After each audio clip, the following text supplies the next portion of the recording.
My dear friend, I want to share with you the story of my sacrifice, so you may understand the depth of my love for you and all humanity. My journey on earth was one of teaching, healing, and guiding people towards the light and truth of God's love. The events leading to my death began with my betrayal. One of my disciples, Judas Iscariot, handed me over to the authorities for 30 pieces of silver. I was arrested while praying in the Garden of Gethsemane, knowing full well what lay ahead, but embracing my destiny with open arms.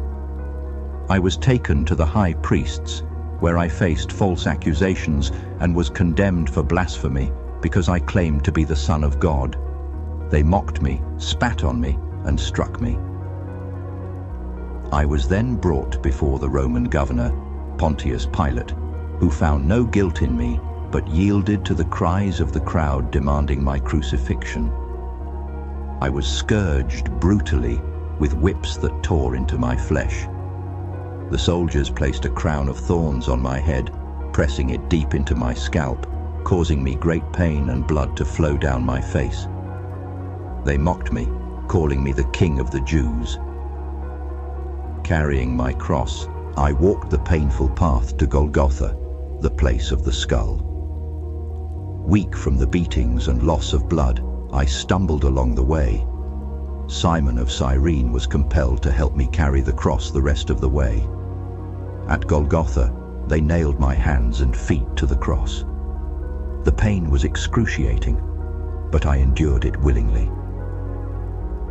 As I hung there suffering, I thought of you and all those who would come to believe in me. I prayed for forgiveness for those who crucified me, saying, "Father, forgive them, for they know not what they do." For 6 hours I hung on the cross, struggling for each breath.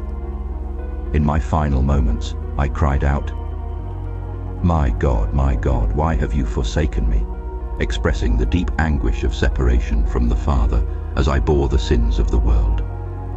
With my last breath, I declared, "It is finished," signifying the completion of my mission to redeem humanity. I then committed my spirit into the Father's hands and died. My death was not the end, but the beginning of a new covenant. Through my sacrifice, I paid the price for sin, offering forgiveness and reconciliation with God. 3 days later, I rose from the dead, conquering death and proving that eternal life is possible for all who believe in me. I endured all of this out of love for you, so that you may have life and have it abundantly. I am with you always, and my love for you is everlasting. With all my love, Jesus.